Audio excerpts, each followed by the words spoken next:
Hello guys, welcome to DSK YouTube channel. வீடியோல நம்ம இத பத்தி பார்க்கணும் பார்த்தா வேலை பத்தினா இந்தியா vs ஸ்ரீலங்கா சீரிஸ்க்கான ஓடி மற்றும் T20 ஸ்குவாட் வந்து அறிவிச்சிருக்காங்க.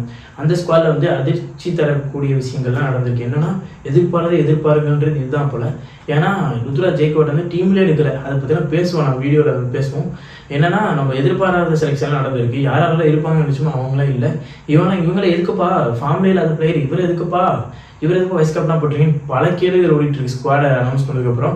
அதை பற்றி இந்த வீடியோவில் பார்க்க போகிறோம். அதுக்கு முன்னாடி நீங்களும் நம்ம சேனல் சப்ஸ்கிரைப் பண்ணுறாங்க. ஓகே வாங்க வீடியோக்குள்ள போகலாம். ஃபர்ஸ்ட் ஆஃப் ஆல் டீம் இந்தியாவோட T20 மற்றும் ஓடி ஸ்குவாட் வந்துருக்கு. ஓடி ஸ்குவாடில் நம்ம ரோஹித் சர்மா தலைமையில் விராட் கோலி எல்லாருமே ஆட போகிறாங்க, சீனியர் பிளேயர்ஸ்லாம் ஆட போகிறாங்க. அதே மாதிரி T20 ஸ்குவாட் வந்து அதிர்ச்சி தரும் விஷயமா என்னன்னா சுப்மன் கில்லை வந்து வைஸ் கேப்டனாக போட்டிருக்காங்க T20 மற்றும் ஓடியில். அவர் என்னதான் பண்ணார் கேப்டன் வந்து எனக்கு புரியல.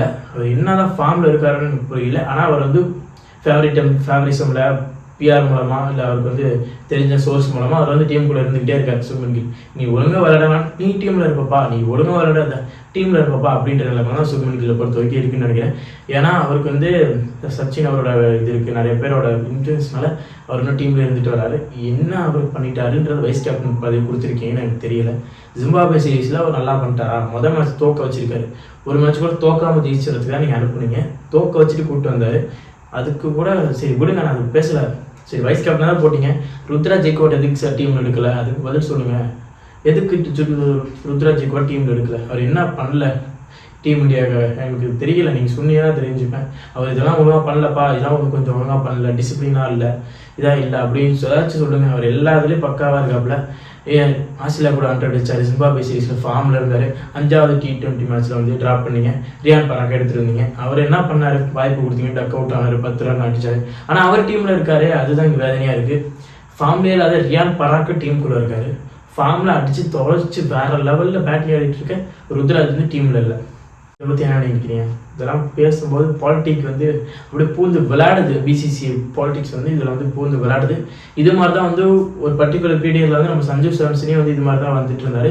இதே மாதிரி தான் மேட்ச்சில் இருப்பார், நல்லா பர்ஃபார்ம் பண்ணார், டீமில் எடுக்க மாட்டாங்க. மேட்ச்சில் இருப்பார், நல்லா பர்ஃபார்ம் பண்ணார், டீமில் எடுக்க மாட்டாங்க. கேட்டால் வந்து பிளேயிங் 11 வந்து செட் ஆகலப்பா, அவர் விக்கெட் கீப்பர் ரிசர்வ் பண்ண நல்லா விளாண்டுருக்காரு, KL ராகுல் விளாண்டுருக்காரு அப்படின்னு ரீசன் சொல்லிட்டு அவர் வந்து இப்படி பண்ணிடுவாங்க. அதே தான் இப்போ வந்து ருத்ராஜ் அவர்கிட்டையுமே ரிஃப்ளெக்ட் ஆகுது. அவர் வந்து எதுக்கு இந்த டீமில் எடுக்கலாம் ஒரு சில பாலிடிக்ஸான விஷயம் தான். ஆனால் வந்துட்டு என்ன சொல்கிறாங்கன்னா ரிசர்வ் பண்ண நம்பர் 3 ஆடுறாப்புல, ருத்ராஜ் நம்பர் 3 தான்.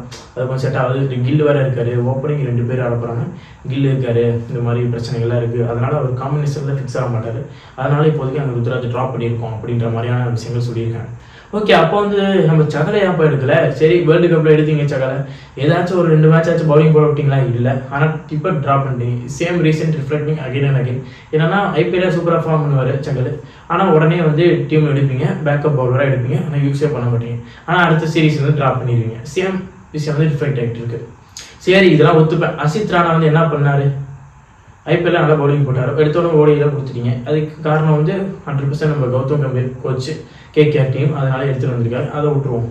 சரி சஞ்சு சாம்சனை T20 எடுத்தீங்க, ஓடியில் எடுத்துருக்கலாமே, எதுக்கு T20 மட்டுமே வச்சிருக்கீங்கன்னு கேட்டால் அவங்க பதில் சொல்ல மாட்டாங்க. ஏன்னா அவங்க சாம்பியன்ஸ் ட்ராஃபிக்காக ட்ரை பண்ணுறோம். சஞ்சு சாம்சன் அதில் ஸ்குவாடில் செட் ஆக மாட்டார். அதுக்கு சேர்லாம் வந்து டாப்பில் ஓடியில் நல்லா பெர்ஃபார்ம் பண்ணுவார். KKR கேப்டன் வேறு, கௌதம் கம்பீர் வேறு செலக்டடு, CSK எப்படியும் எடுக்காம விடுவேன் அப்படின்னு வேற சொல்கிறாங்க.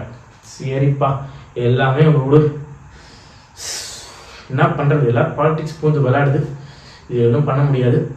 சூரியகுமார் அதோட புது கேப்டனாக போட்டிருக்காங்க. ஹர்திக் பாண்டியா வந்து எதுலேயுமே போடலை. என்ன ஃப்ரீயாக விட்டுருங்க, கேப்டன் பற்றியும் வேணாம், நீ ப்ரெஷராக இருக்குது அப்படின்றதுனால அவரே விலகிட்டாரா? இல்லை வந்து கேப்டனாக இருந்தால் நீ ஒழுங்காக பண்ண மாட்டேங்கிறப்பா, பிளேயராக இருந்தால் தரமாக விளையாடுற, நீ பிளேயராகவே எடுத்துக்கோ, ஏன்னா உனக்கு வந்து இன்ஜுரி அஃபெக்ட்லாம் அடிக்கடி ஆகுது. உன்னை வந்து நான் ரெட் பாலில் தேவைப்படுது, நீ ரெட் பால் பிளேயர் வேறு, ரெட் பாலில் வந்து மூணு செட் ஆஃப் ஃபீல்லே விளையாடு, அதனால் நீ வந்து 3 இதில் விளாடணும், அதனால் கொஞ்சம் ஃபிட்டாக இருக்கணும், அதனால் கேப்டன் பதவி எடுத்து ப்ரெஷர்லாம் எடுத்துக்காது, ஃப்ரீயாக வாப்பா அப்படின்னு சொல்லிட்டாங்கன்ற மாதிரி நியூஸ் வருது. அதனால தான் ஹர்திக் பாண்டியா வந்து டீமில் வைஸ் கேப்டனாவோ எதுவுமே போடலன்ற மாதிரி சொல்கிறாங்க. அப்ரிஷியேட் தி நியூ கேப்டன், அப்ரிஷியேட் பண்ணுங்கள் நியூ கேப்டன் சூரியகுமார் யாதவ். இல்லைன்னா ஜோக் தான், மும்பை இந்தியன்ஸில் ரோஹித் சர்மா மற்றும் சூரியகுமார் யாதவ் வந்து ஹர்திக் பாண்டியா கீழே விளையாட போகிறாங்க. ஹர்திக் பாண்டியா கேப்டன்சியில் கீழே விளையாட போகிறாங்க. அப்படியே வந்து T20 ஹர்திக் பாண்டியா வந்து சூரியகுமார் கேப்டன்சியில் கீழே ஆட போகிறார்.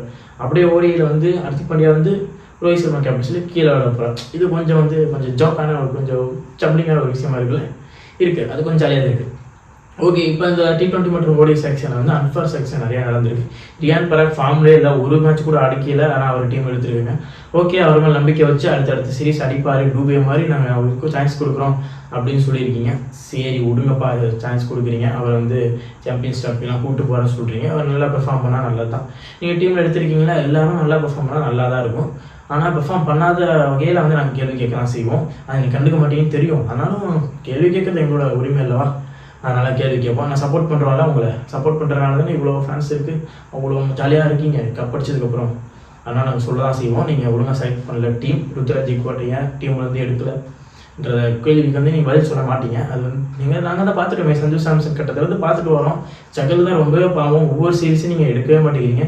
சப்போ வேர்ல்டு கப் எடுத்துட்டாங்க வச்சக்கல, சரி பவுலிங் கொடுப்பான்னு பார்த்தா கொடுக்கல. கேட்டால் காம்பினேஷன் மிக்சிங், ஓகேப்பா அந்த காம்பினேஷன் சேஞ்ச் பண்ணால் வேண்டாம், கப் அடித்தோம் விட்டுறலாம். இந்த ஸ்ரீலங்கா சீரீஸில் ஏன் எடுக்கலைன்றத கேள்வி வந்து சொன்னால் அதுக்கு பதில் இல்லை, அவங்க சொல்ல மாட்டாங்க. கம்பீர் கேப்டன்சியில் கம்பீர் கோச்சில் இந்த டீம் இந்தியா வந்து உள்ளே வரும்போது கம்பீர் வந்து ரெக்வஸ்ட்